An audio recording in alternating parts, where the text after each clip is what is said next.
Bom, estamos um bocadinho atrasados, mas hoje temos uma mensagem um bocadinho extensa, ok? E antes de começar, eu gostava de perguntar quem esteve aqui neste seminário ontem. Quem esteve? Ok, tiveram muitos, mas também estou a ver muitos que não estiveram. Só para saber se faço um pequeno resumo antes de começar. Bom, vamos então começar esta apresentação. E a melhor maneira é começarmos com uma oração para pedirmos a bênção do Senhor, tá bom? Vamos orar. Vamos orar.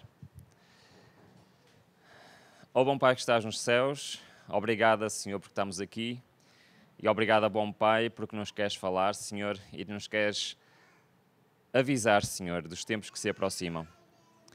Tu revelas o teu amor pelos teus atos e revelando ao homem o que ia acontecer antes que acontecesse, revela que tu te preocupas connosco, revela que tu nos amas e revela que tu queres que nos preparemos para os eventos finais, bom Pai. Ó Senhor, eu peço por cada um de nós aqui presentes agora, que ouvir esta mensagem, Senhor, possa ser um alerta para o nosso coração, para nos consagrarmos a Ti, bom Pai, para nos entregarmos nas Tuas mãos, porque só aqueles que entregarem o seu coração a Ti estarão prontos, Senhor, para um dia Te ver a regressar nas nuvens dos céus. Abençoa a todos nós, abre o nosso entendimento, dirige-me, Senhor, como instrumento nas Tuas mãos. É aquilo que te peço em nome de Jesus. Amém. Muito bem, então, este é o tema 2, Bitcoin e os eventos finais. É um tema um título um pouco estranho, não é? O que é que uma coisa tem a ver com a outra? Bom, ontem nós vimos que estamos a tentar comparar os eventos finais, com aquilo que aconteceu no passado, está bem? Nós vimos ontem, e eu pus aqui para fazermos uma pequena revisão, nós vimos ontem que no passado a lei dominical teve 5 fases diferentes. Não se lembram quais eram essas 5 fases? Primeiro houve uma lei que instituía descanso ao domingo, mas que não interferiu com o povo de Deus, está bem? Não interferia com o sábado. Depois nós vimos que houve uma nova lei que aplicava multas ou açoites, dependendo do tipo de pessoa, se era cidadão romano ou se era um escravo. Depois, uma terceira lei que implicava a perda dos bens, uma quarta que implicava, então, a perda da liberdade e, por último, a pena de morte. Então, nós estamos a tentar comparar, como Apocalipse 13 diz, que vai ser feita uma imagem, ou seja, que no futuro vai haver novamente algo semelhante ao que houve no passado, durante o período da autoridade papal. Nós estamos a tentar ver pela profecia se no futuro também vai ser assim, ok? É isto que nós estamos a ver ontem e hoje. Então nós vimos que realmente está profetizado que no futuro irá haver primeiro uma lei dominical com 2 argumentos. Não se lembram quem esteve aqui ontem? Quais eram os argumentos? Científico e moral. Muito bem, esses 2 argumentos serão usados para que o mundo pare no dia do Sol, no domingo. Muito bem. Mais tarde, vimos que isso vai provocar o quê? Uma grande crise económica. E então teremos um novo argumento. Qual é esse? Um argumento financeiro, um argumento económico, que vai voltar a obrigar as pessoas a trabalharem 6 dias por semana, o que inclui trabalhar no dia do sábado. Ok, isto foi a mensagem que nós vimos ontem. E hoje vamos avançar um pouco. Nós vimos também que, como no passado, a primeira lei dominical do guardar o domingo não traz consequências ao povo de Deus. Não tem problema nenhum nós não trabalharmos ao domingo. Não tem problema. No entanto, é o último sinal de Deus para que finalmente o seu povo abandone as cidades. Por causa exatamente do que vamos ver hoje.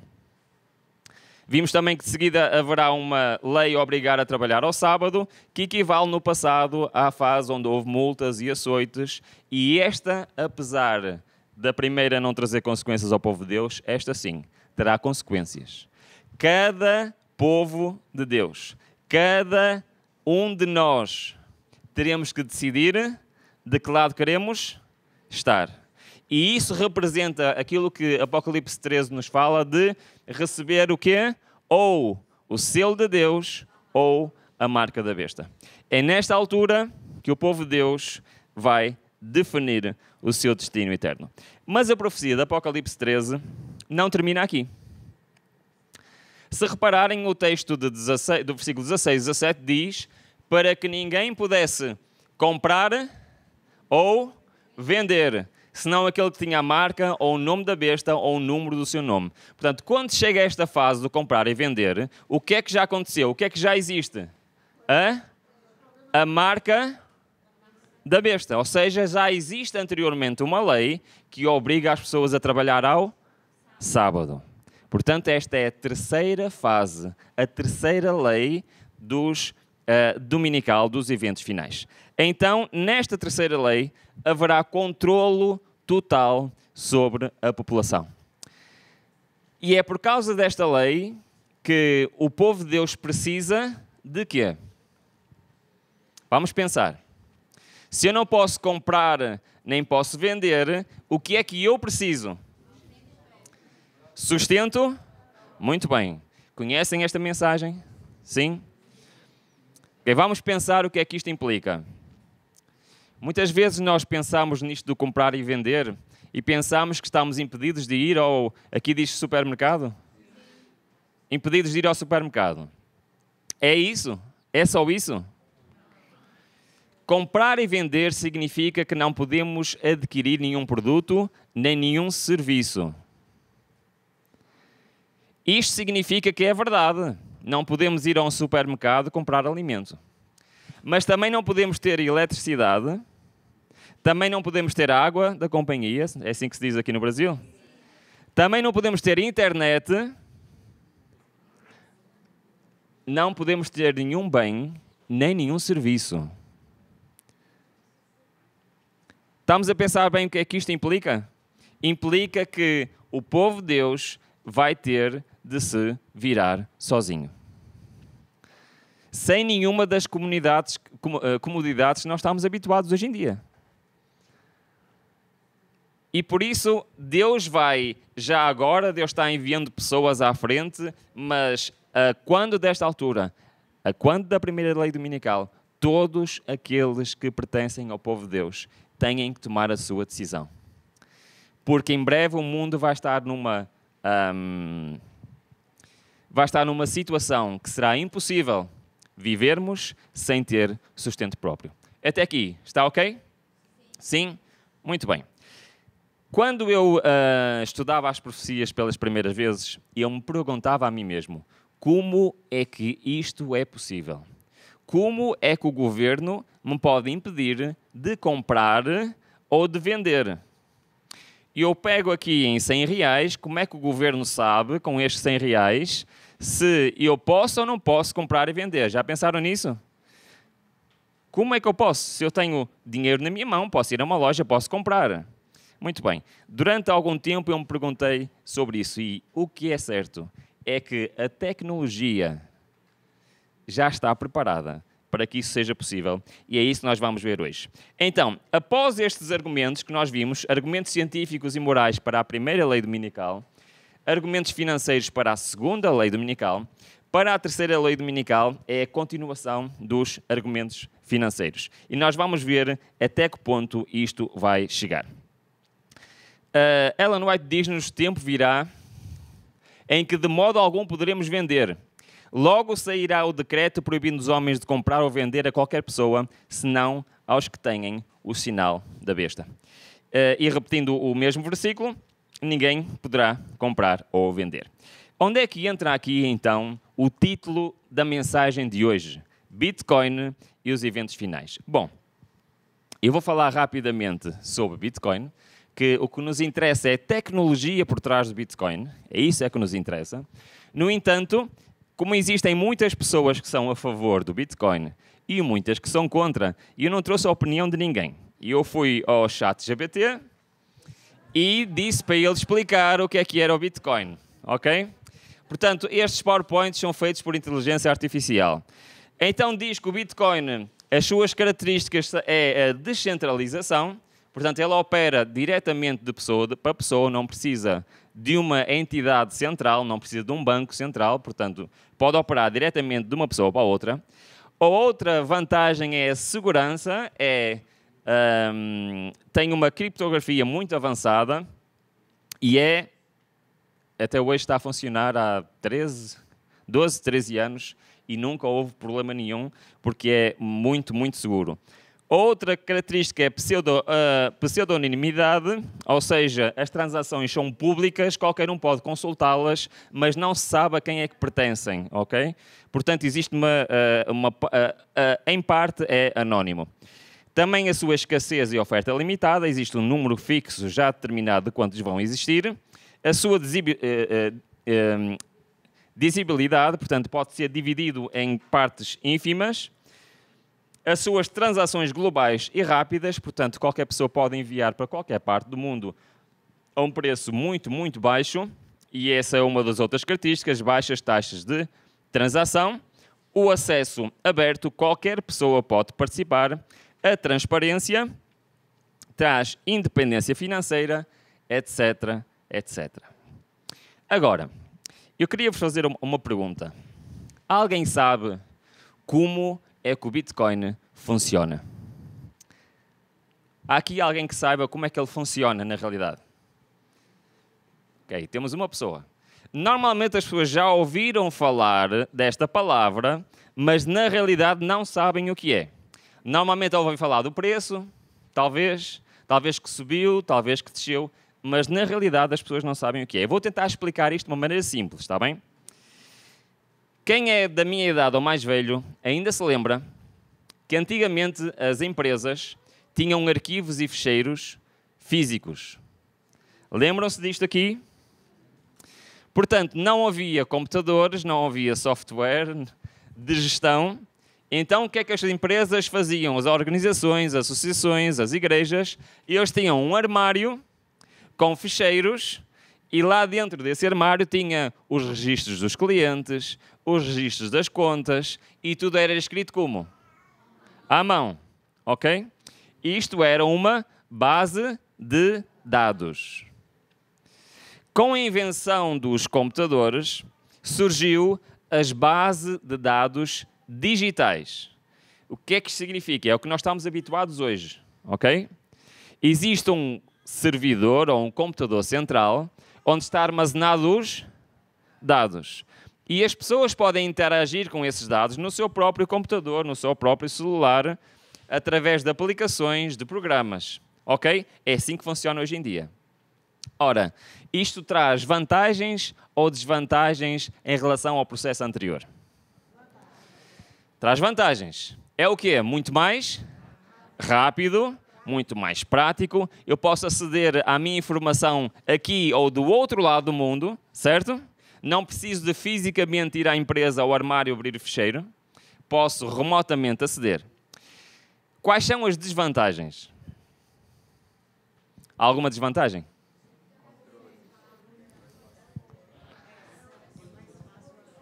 Eu tenho duas empresas. Uma delas, há uns anos atrás, elas fazem vendas online. Uma delas, um hacker da Argentina, entrou no site, mudou os acessos do PayPal e, se eu não reparasse, ia começar a receber ele os pagamentos do meu site. Qual é a desvantagem, então? É que um hacker consegue entrar e alterar os meus dados. No sistema anterior era possível também, mas era mais difícil. Ele tinha que fisicamente entrar lá, abrir o armário, mudar os registros à mão. Agora, reparem, ele estava na Argentina e eu em Portugal, e ele entrou no meu servidor e mudou os meus dados. Então, também tem desvantagens, certo? Então, o sonho dos programadores era ter aquilo que se chama uma base de dados distribuída. Ou seja, que não estava especificamente num ponto, mas estaria distribuído na própria internet. No entanto, até há 12, 13 anos atrás, era ensinado nas universidades que isto era impossível. A minha formação original é Engenharia Informática, eu sou programador de formação. Aliás, eu já programo desde os meus 10 anos, em 89 que eu aprendi a programar. É algo que eu gosto muito, sei programar em 5 ou 6 línguas diferentes. E por causa disso, eu entendo o que é que o Bitcoin é. Porque o Bitcoin é um software. Foi alguém que programou. E pela primeira vez na história, houve alguém que conseguiu programar uma base de dados distribuída. E vou tentar explicar rapidamente o que é que isto quer dizer. Era assim que até há 12 anos atrás, nas universidades onde se ensinava programação, se explicava porque é que é impossível uma base de dados distribuída. Reparem bem, vamos imaginar isto dessa seguinte maneira. Imaginemos que temos 6 exércitos que estão prontos a atacar uma cidade fortificada, ok? E estes 6 exércitos, nesta altura não havia telemóveis, não é? E eles tinham que atacar em simultâneo. Se eles não atacassem em simultâneo, eles não poderiam vencer aquela cidade. Então imaginem que vocês eram este general a comandar um exército. E vocês têm um dilema. Como é que nós combinamos todos atacar ao mesmo tempo? Certo? O que é que vocês faziam se fossem esse general? Mandavam mensagem do WhatsApp, não era? Então, o que é que vocês faziam? Pegavam num soldado e mandavam o quê? Uma mensagem a este, outro a este, a dizer, amanhã, ao meio-dia, vamos atacar. Certo? E então ia um mensageiro para cada. E vocês ficavam descansados que ia tudo correr bem. Era assim? E ele começava a pensar assim, e se o mensageiro não chegou lá? E se o mensageiro teve medo e fugiu? E se o mensageiro chegou lá e para tentar, se calhar é um agente infiltrado e vai dar uma hora errada para nós atacarmos todos a horas diferentes? E ele tinha a certeza que a mensagem era entregue? Não. Então o que é que ele se lembrou? Eu vou pedir a eles a irem e a voltarem a confirmar a mensagem.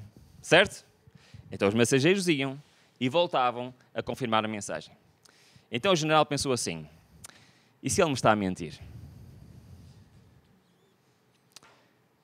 O que é que eu faço para ter a certeza absoluta que a mensagem foi entregue a todos e que todos vamos atacar em simultâneo? E ele podia ter certeza absoluta que isso iria acontecer, que eles realmente entregaram a mensagem correta?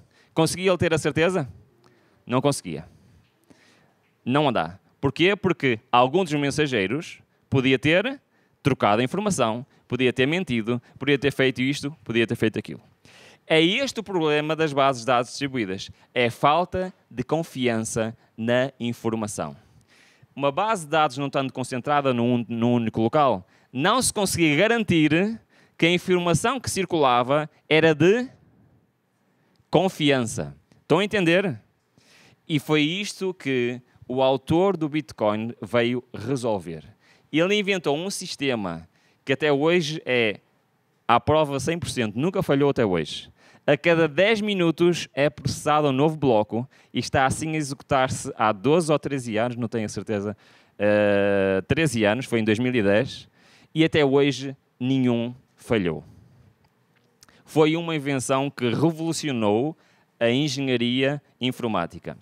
E esta tecnologia chama-se a tecnologia blockchain. Alguém já ouviu falar em blockchain? Ok, temos algumas pessoas. A blockchain, em português, seria algo como cadeia de blocos. É assim que funciona. Eu agora não vou explicar tecnicamente como é que isso funciona, mas já perceberam o que é capaz de fazer.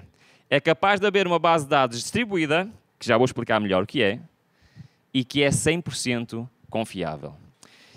Perguntam-me vocês, o que é que eu tenho a ver com isso? O que é que isso me traz à minha vida?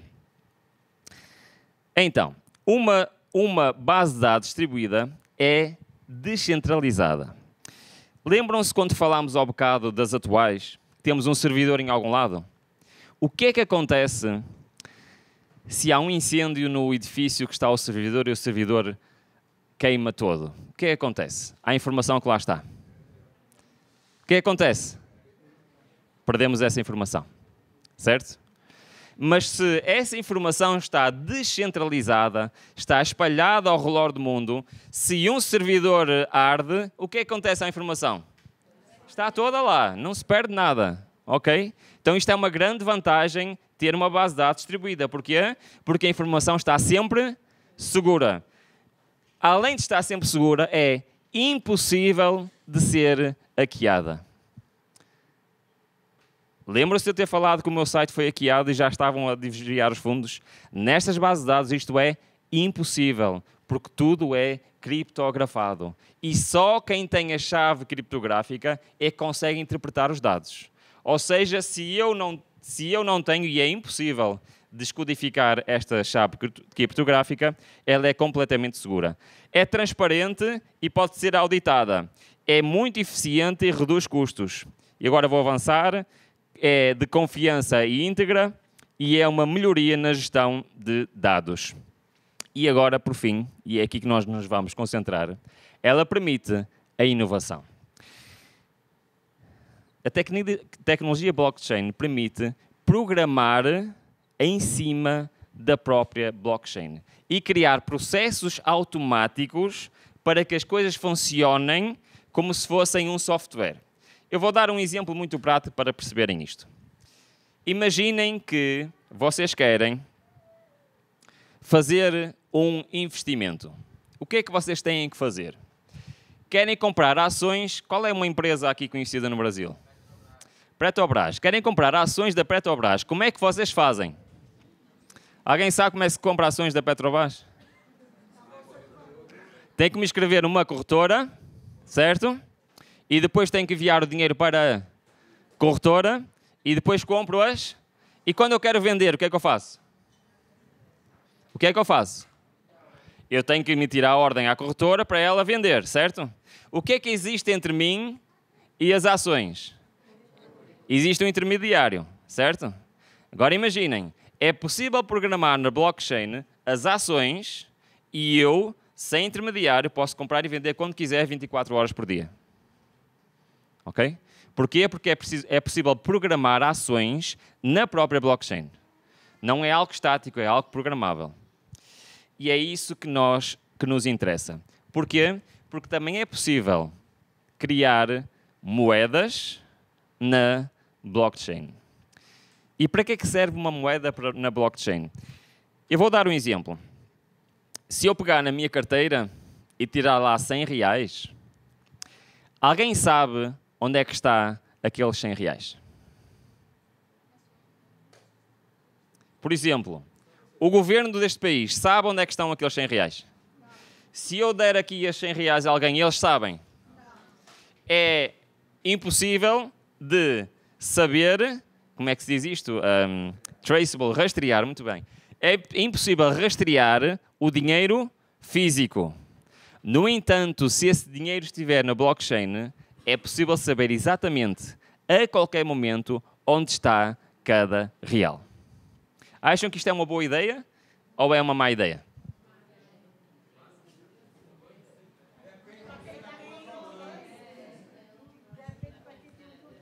Reparem bem. Dinheiro rastreável é impossível ser roubado. Acham que é um bom argumento ou não? É impossível ser roubado. É impossível haver fraude. É impossível ser hackeado. Dinheiro rastreável é impossível haver fuga aos impostos. É impossível haver lavagem de dinheiro. É impossível haver corrupção. Acham que é bom ou que é mau? Gostaram dos argumentos? Muito bem. São bons argumentos. Imaginem uma grande crise financeira. Imaginem que a razão da crise financeira é um mundo cheio de corrupção, de fuga aos impostos, de lavagem de dinheiro, de pessoas poderosas a roubar dinheiro. O que é que vocês acham? Acham que estes argumentos são interessantes para a gente aceitar este tipo de dinheiro? Muito bem. Então vamos ver o que é que está a ser posto em prática neste momento. Neste momento, por todo o mundo, os bancos centrais europeus estão a estudar a possibilidade de colocar em circulação CBDC. Alguém já ouviu falar nisto? 1, 2, muito bem, 3. Ah, não, houve mais, 6 pessoas. CBDC significa Central Bank Digital Currency, em português, moeda digital do Banco Central, ok? Ou moeda digital do Banco Central, em português, é uma forma digital de moeda emitida e regulada pelo Banco Central de um país. Ao contrário das moedas digitais descentralizadas, como o Bitcoin, as CBDCs são emitidas e respaldadas por uma autoridade central, ou seja, por um banco central.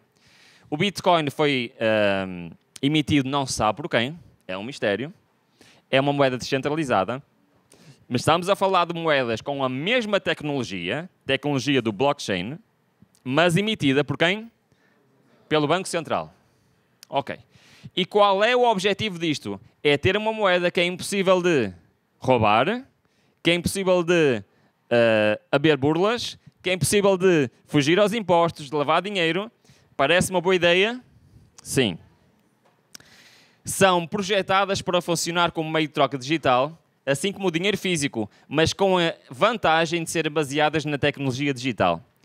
Elas são emitidas pelo Banco Central e podem ser usadas para pagamentos, transferências e outras transações financeiras, assim como moedas fiduciárias tradicionais. A sua introdução tem o potencial de trazer benefícios para aprimorar a eficiência das transações financeiras, reduzir custos, facilitar pagamentos transfronteiriços. Estas moedas podem ser enviadas instantaneamente para qualquer parte do mundo, para qualquer carteira, sem intermediário e sem nenhum custo. E promover a inclusão financeira. Além disso, podem permitir um melhor monitoramento e controle das transações financeiras por parte de quem? Por parte de quem? Do Banco Central Europeu. Do Banco Central, exatamente, de cada país. Permite saber exatamente, em qualquer momento, onde está cada real, cada euro, cada dólar. E quem é que o tem? E a história toda por onde aquele dólar, aquele real, passou. Passou de mim para ali, para ali, para ali. Essa história está toda registada na blockchain, na cadeia de blocos. E para terminarmos aqui o nosso PowerPoint da inteligência artificial, que este é o último, diz, vale realçar que elas estão em estágio de pesquisa, desenvolvimento e pilotos em vários países ao redor do mundo. E cada banco central pode ter abordagens e planos específicos para a sua implementação. Por muito que isto pareça uma boa ideia, o facto é que isto já está a ser implementado em muitos países. Em 2000, isto são os últimos dados que estão disponíveis, em 2023, se está configurando como um ano importante na exploração da moeda digital do Banco Central. A partir do dia 1 de março, 65 países estão em estágio avançado de desenvolvimento e mais 20 bancos centrais lançaram já os seus pilotos, incluindo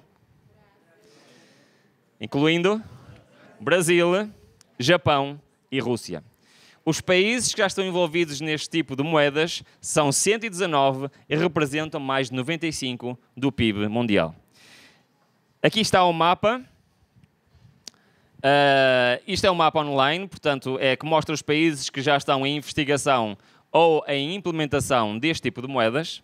Como podem ver, o Brasil já está aqui em roxo, penso que é roxo, que é Proof of Concept, ou seja, eles já idealizaram como querem que funcione e já estão a preparar, a desenvolver a tecnologia. Os países a verde ainda estão, como Portugal, ainda estão a decidir como querem fazer e os países que estão aqui esta cor um bocado estranha, meio... pronto, pode ser marrom. Já desenvolveram um projeto, já desenvolveram a moeda e já estão a testar a moeda. Okay? Países como o Canadá, a França, a China é dos países mais avançados. Okay? Inclusivamente já lançou, já está a funcionar a parte dos testes. A Índia, a Arábia Saudita. E como podem ver, isto é algo que está a avançar. Ok, muito bem.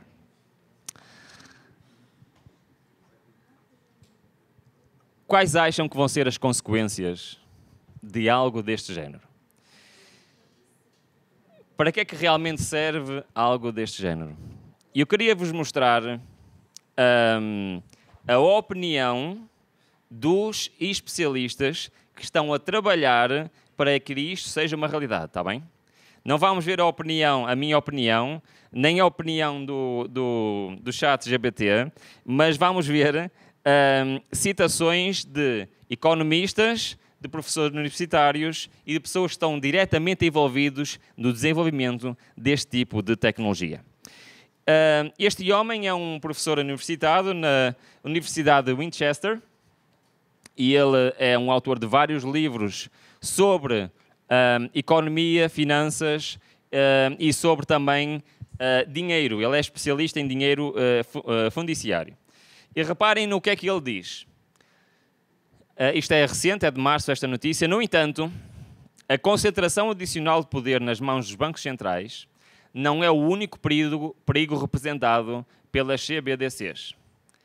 Sua maior atração para os planejadores centrais é que elas facilitam a programabilidade. O que é isto?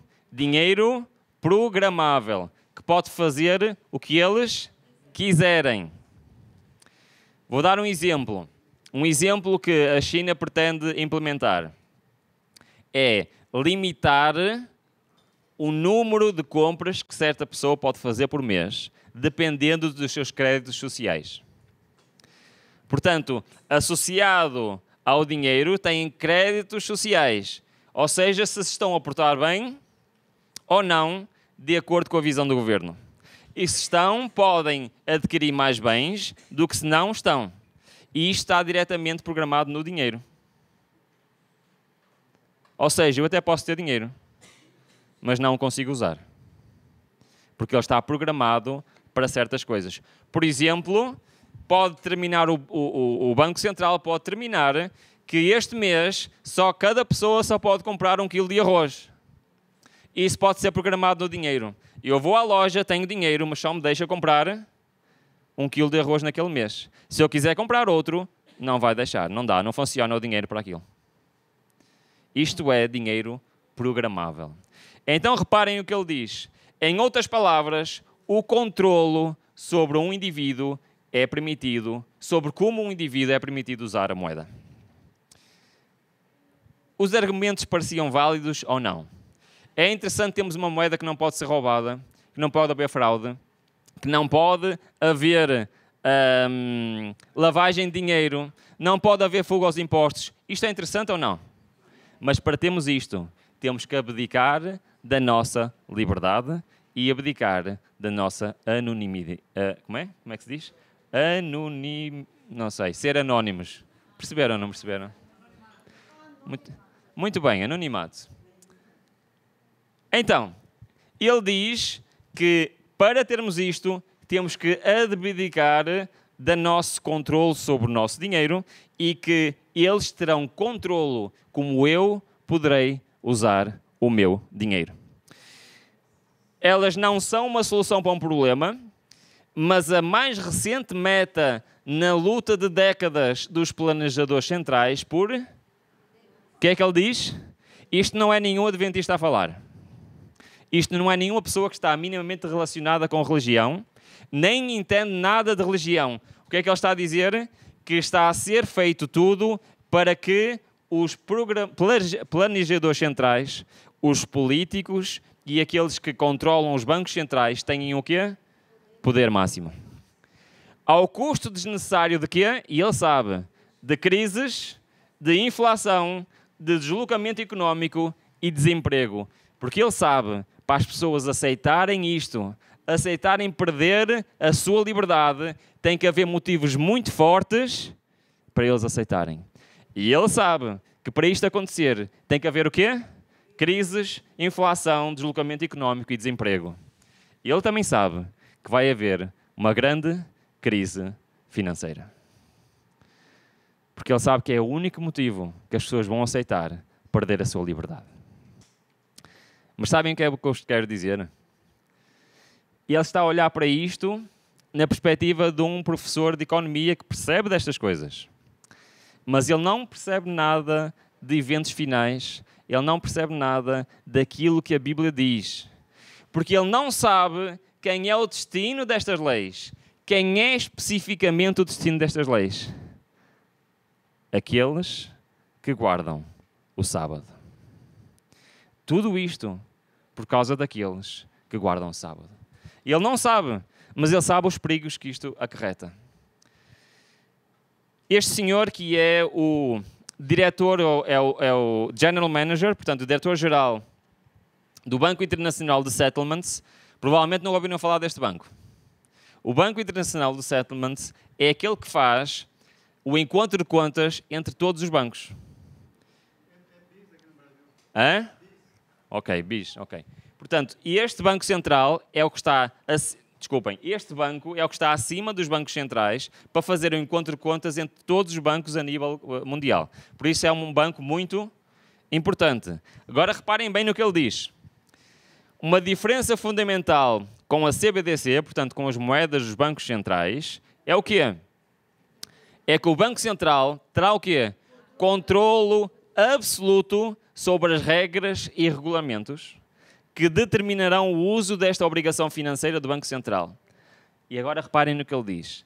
Além disso, já hoje temos a tecnologia para impor isso. A tecnologia do Bitcoin foi criada há 12 anos atrás com um objetivo totalmente diferente. O objetivo do Bitcoin era promover a liberdade financeira para todas as pessoas. No entanto, essa tecnologia está hoje a ser usada para promover exatamente o contrário. Para promover a autoridade total sobre cada indivíduo e para que eles não possam ter liberdade de comprar nem vender aquilo que eles quiserem. O que este homem diz é o seguinte: já temos a tecnologia, já sabemos implementar as regras que nós quisermos, já podemos impor isto. Sabem o que é que lhes falta? Um argumento válido para que as pessoas aceitem isto.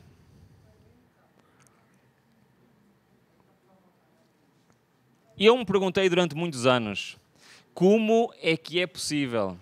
Como é que o governo vai impedir-me de comprar ou vender? Como é que ele me vai impedir? Como é que ele vai saber onde é que eu estou a gastar o meu dinheiro? Pois bem, eu quero-vos dizer que já está tudo preparado para que isso seja possível. Neste momento, toda a tecnologia está pronta.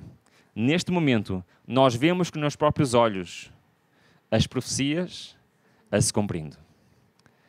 Há 15 anos atrás, isto não era possível, irmãos. E por isso, há muito tempo perguntei como é que isto é possível? E que é certo, é que a resposta está à frente dos nossos olhos. E sabem que mais? Se calhar nenhum de nós se apercebeu que isto está a acontecer. Se calhar não repararmos que à nossa volta estão a acontecer coisas que vão influenciar diretamente o nosso futuro e nós estamos a viver na nossa vida como se isto não tivesse a acontecer. Satanás e as suas forças, eles não param. Eles têm uma missão a cumprir e eles empenham todas as suas forças para cumprir essa missão. Custe o que custar. Eles não se interessam da vida humana, eles não se interessam do valor da vida humana. Eles a todo custo querem implementar a sua agenda. A pergunta é, será que eu estou com o mesmo fervor a cumprir a minha agenda? Será que eu hoje estou com o mesmo fervor a me preparar para estes eventos finais? Será que eu hoje estou com o mesmo fervor a querer alertar os meus amigos, a minha família, o mundo, daquilo que se aproxima? Estamos, cada um de nós?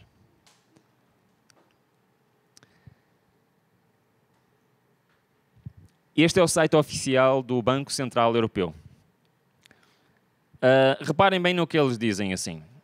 Estamos cooperando com o Parlamento Europeu e a Comissão Europeia e os ministros das finanças dos países da área do euro, levando em consideração as implicações internacionais das CBDCs, estamos cooperando com outros bancos, centrais importantes.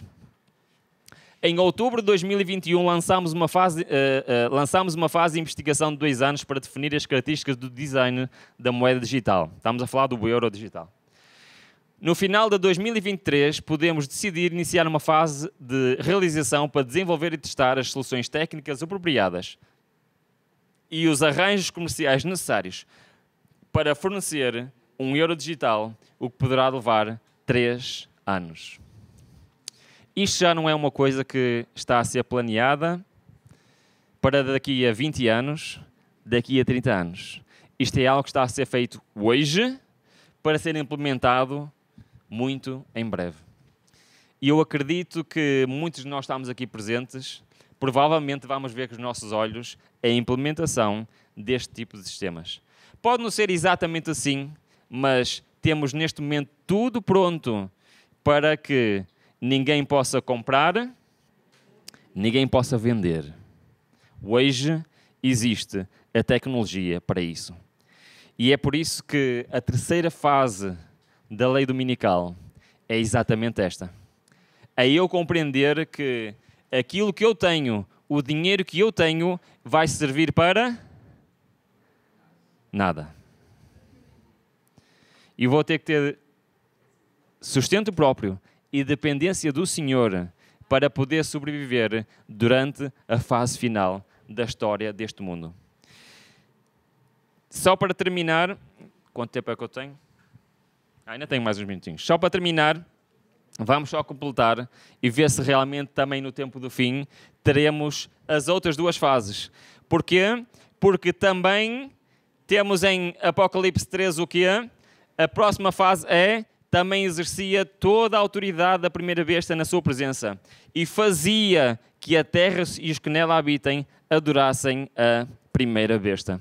É verdade. Como defensores da verdade, se recusarem a honrar o descanso dominical, alguns deles serão lançados na prisão, exilados, outros tratados como escravos. Para a sabedoria humana, tudo isto parece agora impossível. Mas ao ser retirado dos homens o Espírito de Deus, o qual tem o poder de reprimi-los, e ao ficarem eles sob o governo de Satanás, que odeia os preceitos divinos, onde acontecer coisas estranhas. E é verdade, haverá uma lei que irá condenar à prisão todos aqueles que não cumprirem com estas leis. Mas assim como no passado, também haverá o quê? Apocalipse 13:15. Foi-lhe concedido também dar fogo à imagem da besta, para que a imagem da besta falasse e fizesse com que fossem mortos todos que não adorassem a imagem da besta. Assim como no passado, que tivemos quantas fases da lei dominical? 5. Também no futuro teremos novamente quantas fases? 5 fases. E se é verdade que a primeira lei dominical, descanso do domingo, não tem problema nenhum para o povo de Deus, ele é o quê? Um sinal. Prepara-te para o que vai acontecer. Abandona os centros populosos, porque a ira de Deus vai cair em primeiro lugar onde? Nas grandes cidades. Vai para um sítio onde conheças alguém que já esteja preparado o teu caminho. Sim, porque até a primeira lei dominical, Deus ainda vai precisar de pessoas nas cidades para pregar o Evangelho. Mas a partir da primeira lei dominical, terminou a obra nas grandes cidades. Já não há mais. O tempo da graça para as cidades terminou. De seguida temos uma segunda lei, que é obrigatório o quê? Trabalhar o dia de sábado. E isso representa então receber o selo de Deus, ou a marca da besta. Depois teremos a implementação do controle total. É proibido comprar e proibido vender. Vamos ter de algum tempo aprender a viver por nossa própria conta. Quarta, a autoridade total, pena de prisão e, por fim, decreto de morte. Nós não temos tempo de ver isto com detalhe, porque tem muitos detalhes ainda que nós podíamos estudar, não é? Aliás, estas 2 mensagens são um resumo de um seminário de 8 mensagens de uma semana inteira. Por isso eu tentei pôr o máximo de informação aqui possível. Diz. Eu acho que algumas igrejas já publicaram E eu depois posso passar. Não tem. No meu canal não tem. Eu sei na igreja de Canelas, em Portugal, tem umas 5 ou 6, mas foi gravado agora numa outra igreja também, mas eu acho que ainda não está online no seminário completo. Mas depois eu posso passar. Eu vou pôr, vamos fazer assim, eu vou tentar pôr as mensagens no meu canal, Fé e Evidências. Se quiserem apontar, é Fé e Evidências, e eu vou tentar pôr lá isso, que eu vou pedir a uma igreja que gravou se posso lá colocar.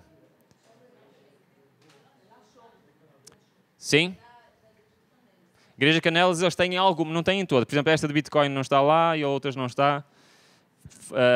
Mas tem esta sequência toda, está bem? Tem esta sequência toda.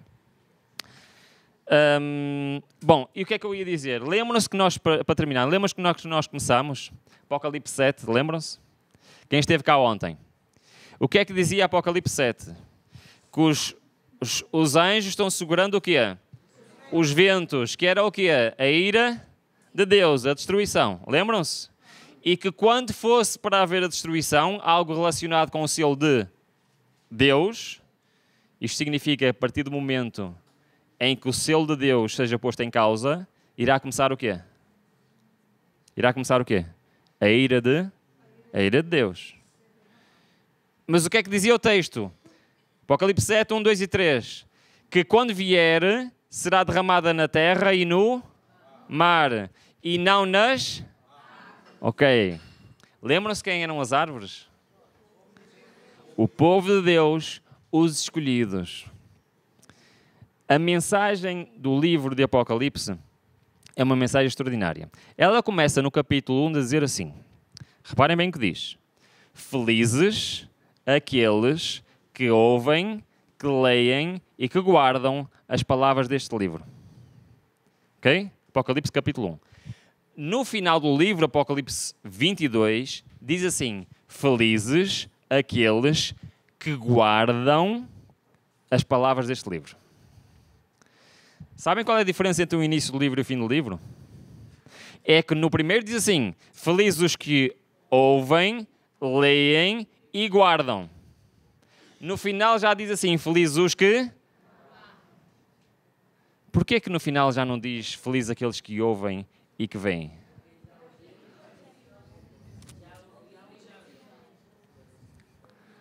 Estão a perceber o que é que este livro nos está a dizer? Ele está-nos a dizer assim, queres ser feliz nos eventos finais? Queres ser esta árvore que eu vou proteger, que eu vou guiar nos eventos finais? Então, agora, ouve, lê e guarda, porque chegará a altura que o ouvir e o ler já não importa. Já é tarde demais. É por isso que a profecia que nós vimos ontem em Sofonias, capítulo 2, lembram-se? Congrega-te, ó nação. Quando? Antes que saia o decreto.